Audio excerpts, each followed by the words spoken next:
in the district. And then the officers who works at the station have the responsibility of investigating those reports.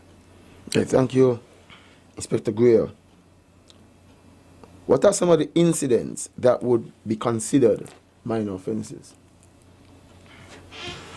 Okay, first of all, minor offenses are not so serious offenses.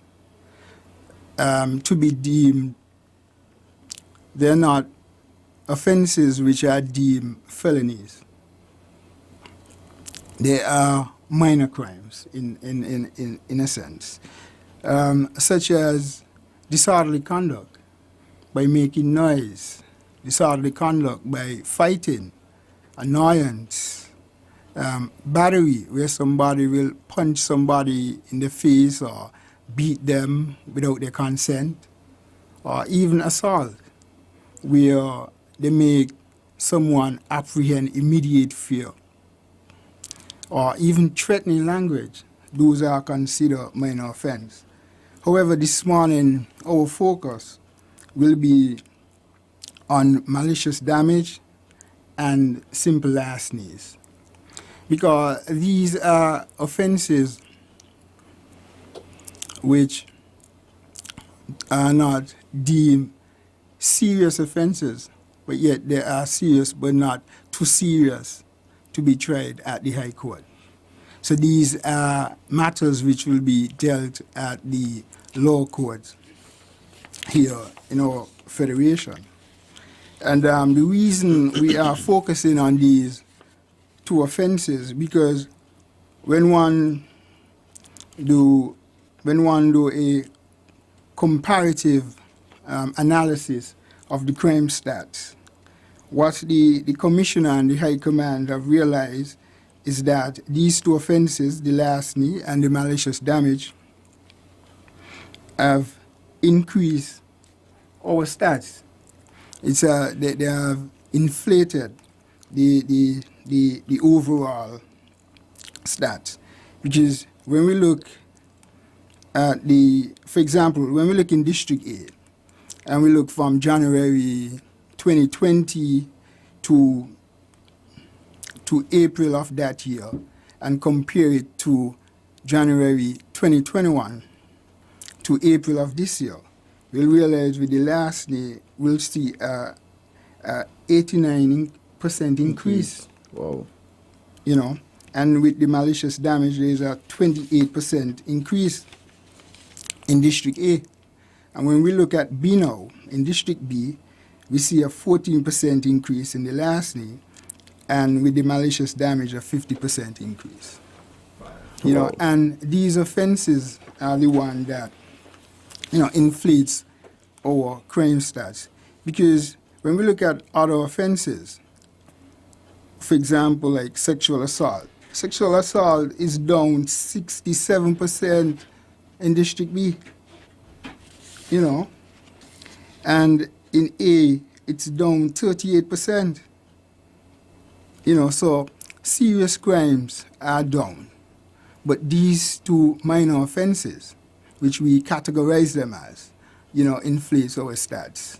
You know, because even the overall crime now, the overall major crimes have been increased to 8% in District B because of these two offenses. So we want to look at them and address them this morning. Thank you, Inspector Greer. So if we have to categorize those two offenses based on felony, misdemeanor, and summary, there are summary cases. I just want the general public to know that. To what extent can the police prevent minor offenses? Minor offenses are really behavioral problems, you know, and how can the police prevent these offenses is by having programs such as Policing with You, and also through what is known as community policing, you know, which is a philosophical idea whereby the police and the community work hand in hand in order to address these particular offenses, you know, and also reduce the fear of crime. Yes, that's more important. Right. Yeah. Thank you, Inspector Greer. To what extent can people prevent themselves from becoming victims of such offences? And before you answer that, could you gentlemen come a little closer so we can get you better on camera? Thank you very much. There we go. Yeah, there you go. Sorry, Inspector Greer. Go ahead. Repeat the question. To what extent can people prevent themselves from becoming victims of such offences? By such offences, by adhering to what the police are saying via these programs, you know. And I'm going to tell you a story. You know, it was just last week I was at the Bastia police station. And while there, a young lady came into the guard room and she was upset. She was angry. And she was very loud, you know, and she was making a report that someone at her office stole her cell phone.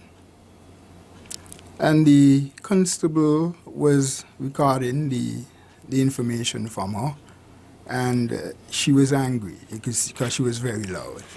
You know, and I came in and I said, "Good morning, ma'am." And she responded, you know, "Man, ain't no good morning," you know.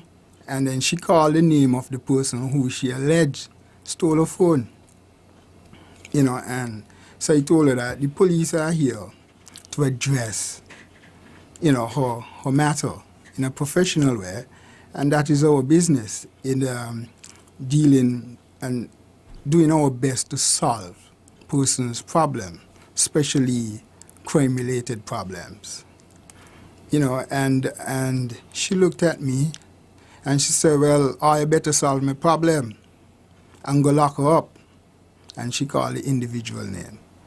And I, in a low voice, I said to her, "You know, what's your phone number?" And she said it very loud. I took out my phone and I dialed it. And the phone rang in her bag. And she looked at me, you know, and I said to her, "This is what the police do. It is our duty to do our best to solve problems."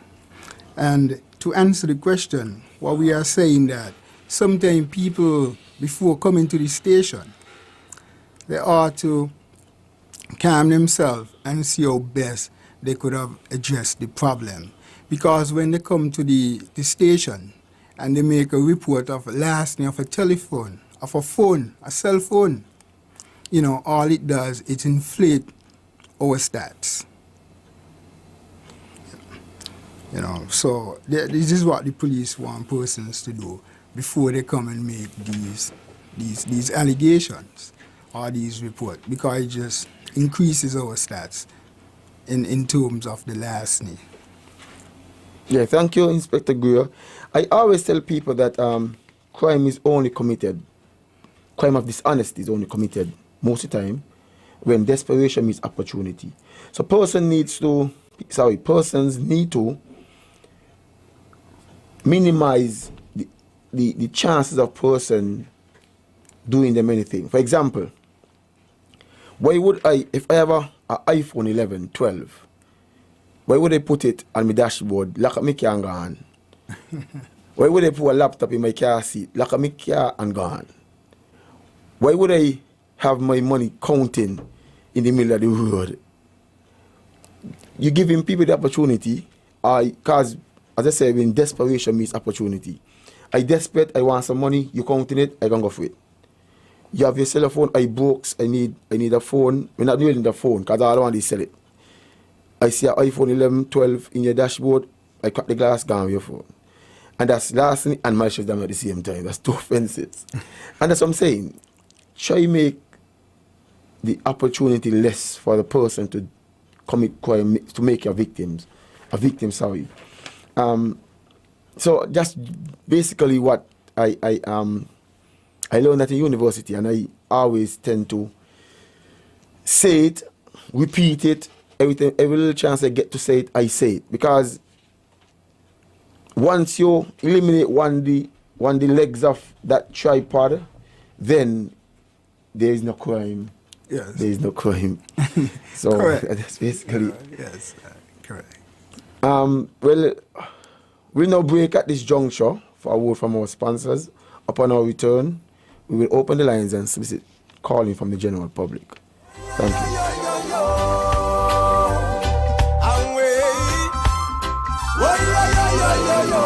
It takes a village to raise our children.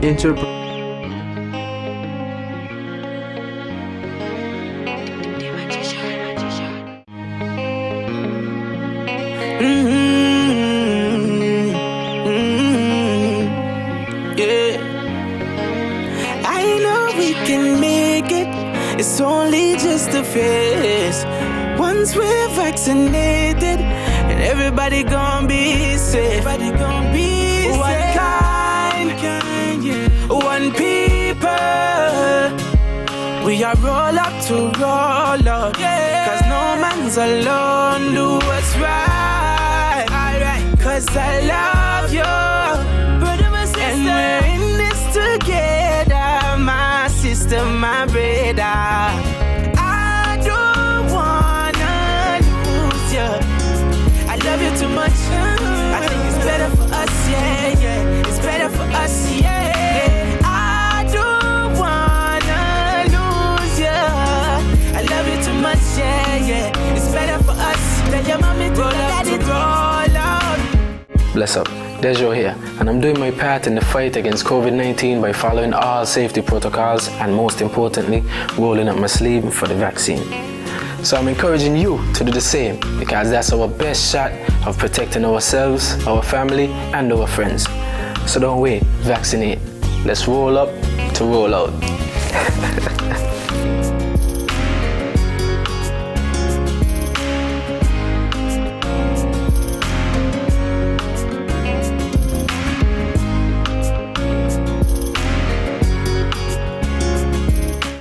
I will take the vaccine because building defenses against COVID-19 is a team effort, and we are all a key part of that defense.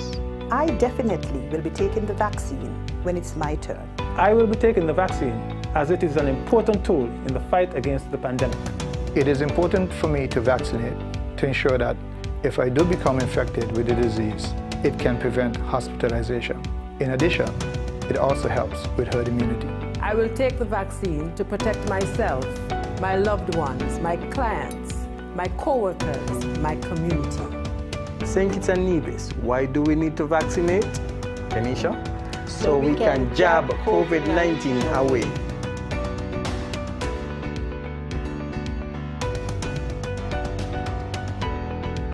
Today we're at the Newtown Health Center where we've had the official launch of the COVID-19 vaccination program.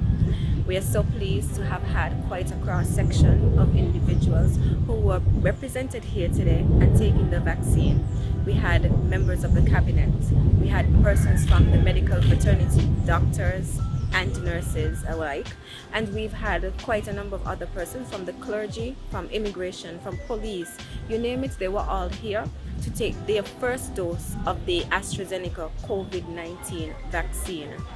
And so we all got our COVID-19 vaccination card to indicate that we would have taken our first dose of the vaccine.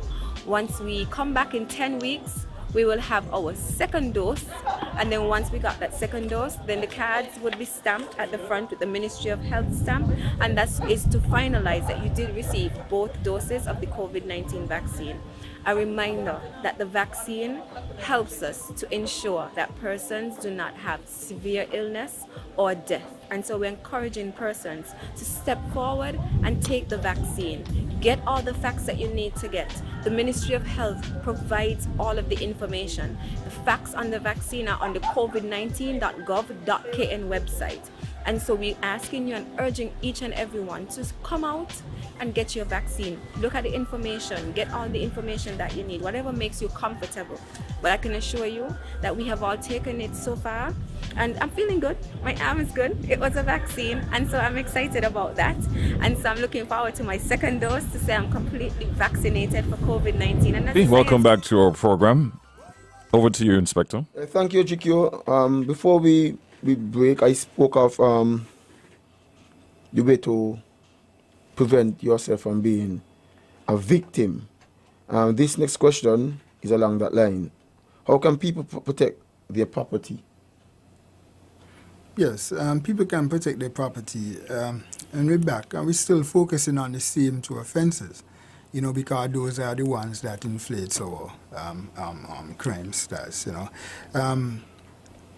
Inspector Edwards was talking about, you know, persons leaving attractive packages in vehicles, you know, and personal valuables. What we realize that when you do such, you know, it will like X walking along the road, and if X see these things in the vehicle, one, X gonna smash the glass and steal the valuable items or the attractive packages. So what we're saying that, you know, that people when they park the vehicle, they should remove all personal and especially valuables from the vehicles, because what we realize that, as was indicated earlier, that it's two offenses. So it's committed. One, the smashing of the glass to enter the vehicle, that is the malicious damage, and the stealing of the valuables. You know, and what we realize too, most of the times, persons don't even know that things are stolen. You know, the police respond, the car is ransacked, and then it's like days after they call back the police and say, you know, officer, I left a phone or I left a gold chain in the vehicle and I realize it is missing. You know, and these are the things that, so we are telling people, you know, to help the police, you know, and help yourself of not becoming the next victim of crime. Again, what we realize too, just to piggyback, as in terms of the malicious damage again, what we realize too, that we've been having a lot of damage to cell phones just because of people behavior again. You know, A is talking to B is on the phone. It appears as though B is ignoring A. You know, so A goes and snatch the phone from B, you know, and the phone get damaged. You know, and B then bring the phone, the damaged phone, to the police. And the police have to deal with it. And we have seen it in relationships again as well. And also when persons take the cell phone and they view text, the other party view a text and damage the phone.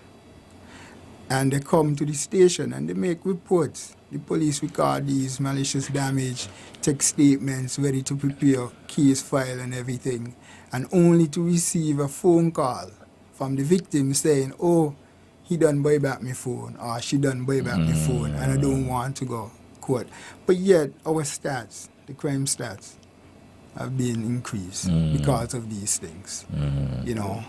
So I hear. In other words, seek other recourse before coming to the police. Correct. 465-2555, 718-577-2916. We were experiencing some problems earlier this morning. Hopefully we should be okay now. I've reset the system. Let's see if it's working. Hi, good morning. Okay, nothing there. Let's try the next one. Hi, good morning. Yeah, good morning, GQ. Hey, good morning, yes. Alred. Morning. And my good friend who started this show. First, I want to congratulate Commissioner Quealy, former Commissioner Quealy, to give jam down and the rest poor people them in this country a voice. Alred, I on Sunday went and lobbied a high profile in the country concerning two serious incidents. One in Port Zante, where people, lobby patches to build 2 bathrooms. They're making the bathroom them available now for people to go and piss. We don't want people going and pissing all over the port where the tourists are walking. We're trying to get down in a ready state. That when things up and running, we could get the CSG at this thing. And we got citizens disrespecting Port Zante and the country and the whole. And we ain't gonna, me especially ain't gonna tolerate that, you know. And we're asking you to go to the commissioner to put the police down there in the alleyway by Paranajo every Friday to make sure people use the bathroom for. The key, they're going to use all the bathroom. Port Zante again the permission now to use all the bathrooms to accommodate the people who don't be around. People do the right thing. And next thing again, down on the waterfront, down by the market, some malicious people in Irish Town, they're playing politics, you know. Maliciously, every Saturday, bringing dirty garbage down by the market. They do it on Friday night, and nobody doing nothing. A man down here at the department getting big money, and there ain't been nothing to see. But the time will come. I'm asking you, please, to ask Chavez, hopefully the next commissioner, to apply some one of his rank down there, that we could get some order. We don't want this pissing thing all over, all behind the, I got on there the other night. All behind by the tax. Jamdong, we get your point. Jamdong, we get your point. We're going to let Alwick answer. Thanks for calling me, buddy. Go ahead. Thank you, Jamdong, for your usual contribution. I always encourage you to call. The other day you were disinterested in contributing, and I begged you to continue contributing. As it relates to urinating on Port Zante, that is something that we can support at all once there is facilities for so doing. And the issue where you request a police officer on Port Zante, that was already been in place. We have officers there Friday night Friday afternoon from 1500, it is 3 o'clock, 3 p.m. until 9 p.m. That's on Friday evening. We cannot support persons urinating nowhere at all in Port Zante, nowhere part in the tourism belt, nowhere part of even in the rural or urban areas. So if persons are doing so, we ask you to desist. Otherwise, if you are caught, we will have to deal with you. That is gross disrespect to the facilities at Port Zante and anywhere you are doing it. Please desist, please. Thank you. What about the issue down at the market with the garbage? Well, Jamdang, on the issue at the market where persons are throwing garbage in the area there, what I'll have to do is, well, what you can do for me is to even take some photos of the area where you're seeing these filth, and then we can deal with it. Because we can have person clean the area and then monitor it from there. And if persons are caught catching, throwing away any garbage in the area, again, we will deal with them. We have to prosecute them, put them before the court. Thank you, Jamdong. That's it for now. You can continue if you have any other questions. Wait, hold on. Sorry, I do apologize. We have two callers. Two callers, yeah. State callers. Yeah. Hi, good morning. Yeah, good morning. Yes. Yeah, I detect some contradiction in the utterances of the police officers there. And by the way, I want to congratulate Inspector Edwards for being a fine police officer. But if we are talking that, if we are saying that misdemeanors are non-serious or not so serious crimes, I'm wondering in whose eyes, in whose mind, in whose interpretation are these crimes not serious? For example, if a guy decides to smash my windscreen on my vehicle, back and front, and runs me into expenses into the tens of thousands or thousands of dollars, And, you know, I'm a struggling teacher. My salary is not as big as Alric's own, for example. That's a serious offense to me. Not only in terms of replacing the damaged items, but I'm out of transport, which I depend on very heavily. And so, for the 2-3 weeks that I have to wait to replace it, it's a serious offense to me. It's a serious matter to me. So I'm just wondering, is it a matter of substance or degree when one talks of something being serious or not? Yes, Yeah, go ahead. that's- Yes, go ahead. Yes, that is what we are saying, that minor offences are serious, but not deemed so serious to be a felony, categorized as a felony. That is what we are saying. There are serious crimes, okay, but not serious enough to be deemed a felony. That is what we are saying. All right. And we all offenses are serious. But obviously, you have to have your Right. own But- gauging right. system in the So, force. so it's about value and degree. Right. Value and Right. So you have to have your level of. Yes, yes, I yes, I yes, understand. yes, yes. Good morning. You are live. Good morning. Officer Greer. Good morning. I personally miss you from Keon because I know you are a man. When you get complaints, you go around and you say about it. Where are you working? I want to catch you one by one. Where are you working? I'm now in charge of the both CID A and B, both district. So I'm the crime boss for the whole country. So where exactly can I catch you? But my office, my new office is now located at the Bastia police station. To the back? No, in front. Okay, You well, have to come upstairs. I'll get to see you. We have to talk one-on-one. Yes, ma'am. Okay, have a blessed day. Yes, well, ma'am. Inspector Edwards? No, any more calls? Well, we do now. We do. At the moment, we didn't, but now we do. Good morning. Good morning, Hikio. Hey, morning, Mr. Politics. And good morning, Inspector Alric and the next gentleman there. Good morning. Good morning, sir. Yeah, morning. Now, I so agree with Jam now. Especially in front that market and the Bay Road. And let me tell you something. I believe that police do see people putting those things there because that is the front of us there. But they tell us that is not the job. And I believe that something need to happen serious with the best front of us there, with those guys cleaning the fish there. Nobody against the cleaning the fish, but when they don't clean up the place. I passed on about 8 o'clock one night, going down, and the scent, the riceness, and the, you know, I said, what is this? What is this? Fish belly out and the sun. Man, that ain't good enough for a tourist environment. I mean, that is a tourist, for our people to walk and smell these filthy scents. Especially when cut out fish belly and shark belly left them there in the sun.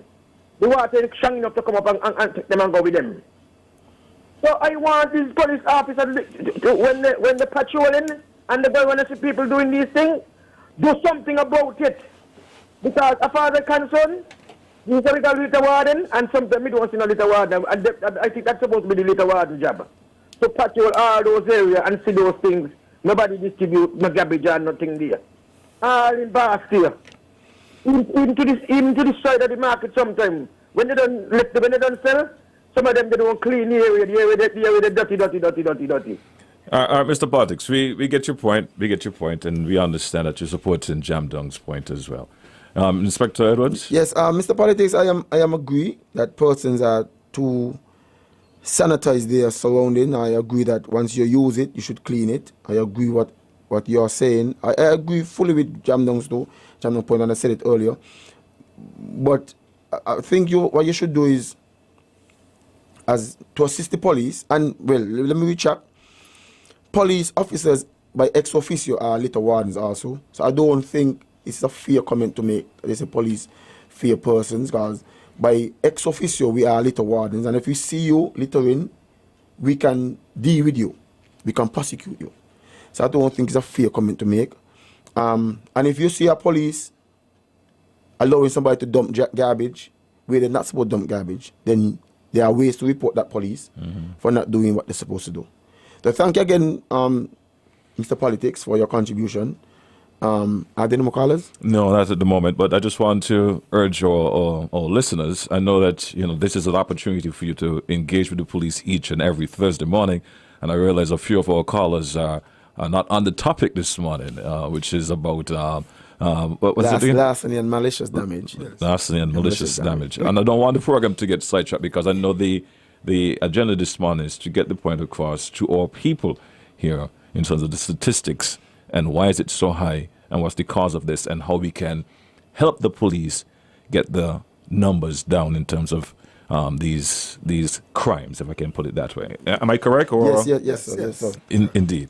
All right, so let's go back to the phone line. Let's hear what's on the people's mind. Let's see what's on this person's mind. Good morning. Yes, Jamdong again, GQ. Hey, Jamdong. When the country, when the people on the road, small people like me and others, see things weren't supposed to happen, petty stupidness, and you see police in the distance, and you try to go and tell them, they're telling you about the station. The station will rectify anything. Use the police, call the person, talk to them, just let Sergeant Fouch used to do. Call the person and tell the person you want the name. That is police we are accustomed to around here. Not telling you. And one time I done put Zante, 3, 4, 5 ships in. A man, while people back and forth behind Paranadio. Listen, I call the police, I don't even want to call the name, because he come to me like he ain't so sensible. He telling me he can't do nothing, and me showing him and pissing, and somebody air condition unit. He telling me he can't do nothing. I don't even talk to him up to now. And when I see him through and tell you he be, this is the problem, and I got to listen to hard to a problem. The question of the market. Jamdong. We understand. We understand. I'll be listening. What I want to do for me, Jamdong, you're there. Wait, hold on. Jamdong, you're there. Jamdong, you're not listening. Jamdong, you're not listening. Jamdong, you're shouting. Listen, Inspector Elwood wants to speak with you. Listen, Jamdong, you're there. Jamdong, you're listening. Jamdong. Go ahead. Jamdong, what I want to do for me is to all police officers, once they wear grey and black, has a lettered number. This number is their name, basically, lack of a better terminology. So what you can do is write down the police officer, a lettered number, report them for failing to do what you think they're supposed to do, and to the officer professional standards, and then the officers, the senior officer, whoever in there will be tasked to investigate what was reported. And so officers will know that they're supposed to do certain things when they see things happening.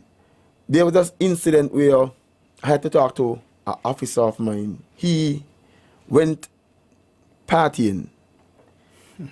And because he went to Lime, he felt that something happened. He should have acted. He did not act. And because of that, he allowed crime to be committed in his view. But he said he let him in. And that is gross disrespect. You cannot see a murder and say you let him in. All crimes are equal. Well, all sin is equal in the sight of God. All crime are not equal, but we categorize crime based on their severity for a reason. So you cannot see something happening and intervene as a police, especially a scene officer, and feel like it is okay. There are repercussions for that. So I Jamdong, take the letter number, check the name, report them, and they will be dealt with. Trust me. All right, let's take this next call. All right, we lost the call. All right, let's see. Hold on. Okay, you can go ahead, sir. Right, Mr. Greer, do you think people understand that they need to be aware of their personal belongings and their surrounding at all times? Yes, I believe so. Which is, we come back again to the minor offenses. the valuables, you know, and when we look at cell phones, you know, people tends to just put down their cell phone and turn their back. And then soon, as they turn around, cell phone's gone. And then they rush to the station. And That's it another makes a report again. Another report again, and inflates our statistics. Let's go back to the phone lines. Good morning. You're live. Blessed morning, Ezekiel. Blessed morning. And how are you all doing, you and the police officers? Good morning, ma'am. Good morning, to ma'am. all of you. Wonderful things are going on. I'm here to say this morning, I put in my little put. You know, you were speaking about people checking money in the road, counting money in the road, okay? Yes, ma'am. And it's not a good thing, because this world is in like before. It has changed because many young people out there, they try to rob you even in your house, much more even in the shop. So we have to be careful. And I here to say that police can't be around always to look at people. You know, they have to move up and down. So we still have to have a little input with them, have a little more faith with them. They're doing their work. Some maybe, you know, don't care, but some are really care about their work. And I here to say to the people in St. Kitts and Nevis, even beyond, be careful when you walk in and have money checking in the road, because you have even the crazy man them out there on the road and they see you with, you know, doing these things. They will come at you. So we people have to well be careful when we're doing these things. And that's what I have to say. Thank you all and what you are saying, and let us be more particular in this place, because we have a lot of people out there doing all kind of things and they don't care. Some don't want to work, some just want to steal. And I think I always say to people, the best thing is to borrow or beg and not steal. That's my input this morning. Thank you, ma'am, for your contribution. Sound words, ma'am. Good advice. Yes, we have another call. You want to take it? Yes, sir. Good morning. You're live. Yeah, hi, good morning. How are you doing? Hey, I'm doing okay. Pleasant morning to GQ, Inspector Edwards, and Inspector Guia. Now, with respect to somebody making a report in terms of malicious damage, and you go to the station, you realize that there's a practice of writing on a piece of paper, maybe with an intention of putting it into the diary at a later time. You indicated a while ago, sometime as you process files, people might call to say that they don't want to continue along the legal pathway. What do you do with that information? When the person calls and declare that intention, do you just no longer put it inside of the diary?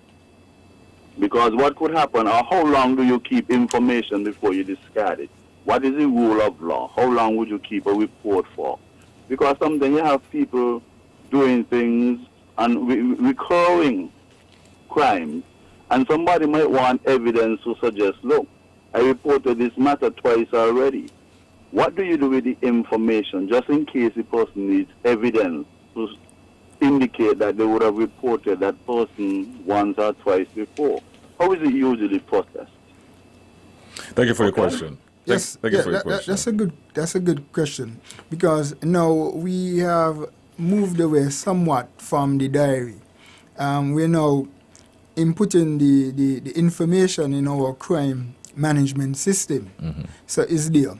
And secondly, in terms of the person calling and saying, well, you know, my boyfriend or my girlfriend bought back the phone, and normally what the police does is tell them to come in so that we can record a statement indicating that they don't want no further police action.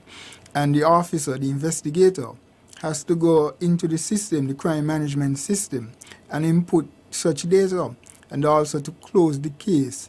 just in case anything comes up in the future, we can always have access and the information is retrievable at hand.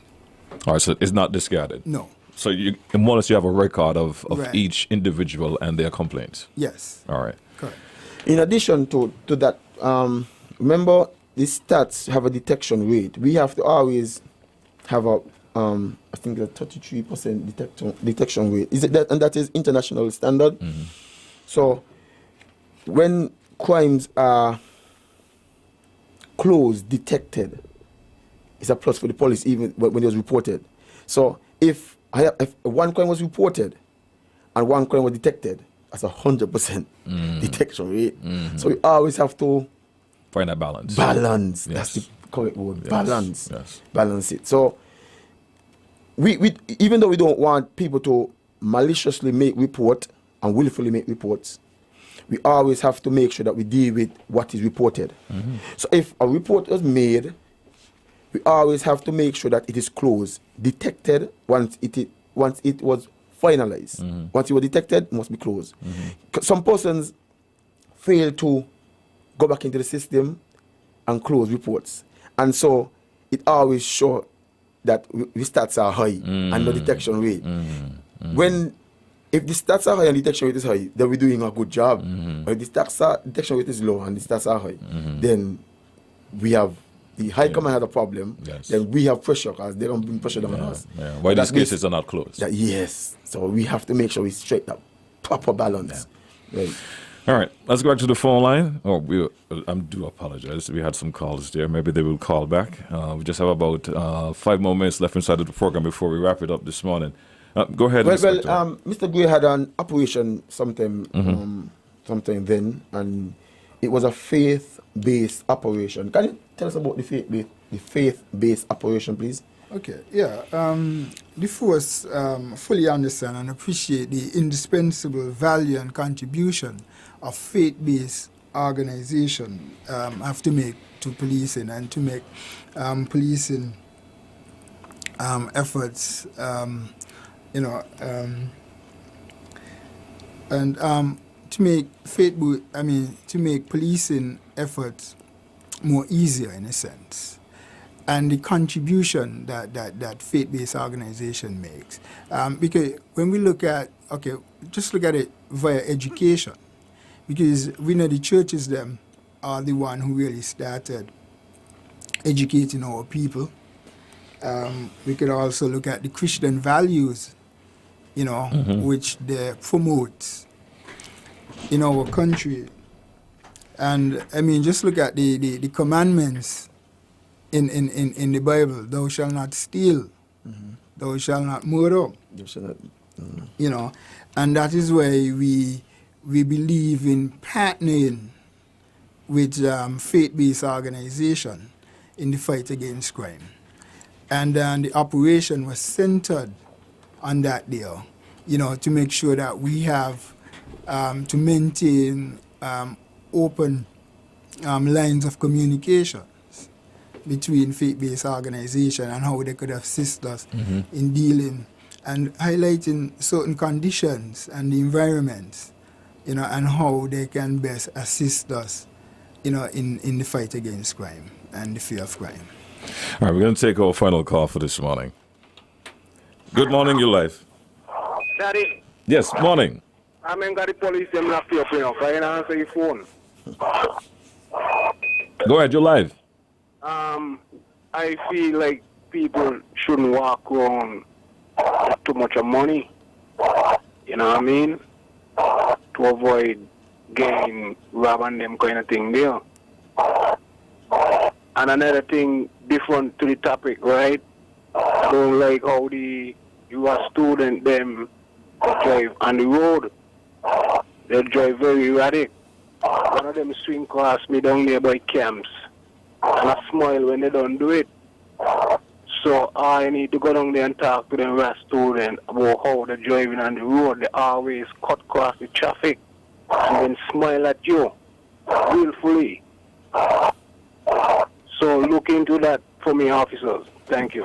Thank you, sir, for your contribution. And I'm going to relay what you just said to the person in charge of the traffic department, Woman Inspector Carlin Phipps, and I will ask her to look into your question, your statement basically. Mr. Gray spoke about faith-based and faith-based religion is one of the they call it crime reduction strategy. There are a number of them, broken in the theory, religion, and there are different stakeholders and it relates to crime reduction. And I am happy that he took that approach in his operation, because I know when I saw it the first time I was like, oh, we're really thinking about we're on the bar. So I want to commend you and applaud you for your initiative to have that a part of your operation when you had it. What was the reason for taking that approach? Okay, the reason behind it, is that we know that there's a number of socioeconomic and social-cultural factors which contribute significantly to the crime dynamic here, which we experience in the Federation. But we, as an organization, we believe that faith-based organizations should engage in the struggle to ensure that crime causing conditions are reduced or removed totally from the landscape of our beloved Federation. And that is why. And we believe by working hand in hand, and we come back to that same community policing philosophy, working hand in hand with all stakeholders in order to reduce crime and also these minor offenses, malicious damage and larcenies. Thank you, Inspector Gray, for your answer. You have anything in closing? Yes, I believe that it's only through these kind of partnership that we can develop the capacity to truly serve and reassure the people of this federation, and that we are in this fight together, and together we shall overcome. Thank you. Thank you for your really dynamic closing remarks. Short and sweet, Mr. Greer. I want to thank you, GQ, as usual, for being the reliable moderator that you are. I want to thank the host, Mr. Greer. You heard him this morning when your guest. Sorry, my guest. My bad. My guest this morning, you heard him introduce himself. He has a lot on his plate. So he's a very busy inspector. I want to also thank the management and staff of ZZ for having us here weekly. I want to thank the callers for calling in. Without their calling, without their contribution, this show is very, very pointless. I want to thank you all again and see you guys next week. And this morning program came to your compliments, National Bank. Stop standing in long ATM lines to withdraw cash. Use your national debit or black cards to complete a wide variety of transactions at supermarkets, variety stores, gas stations, pharmacies, and more. Shop online at the most popular websites and stores for quality brands using your national debit or black cards.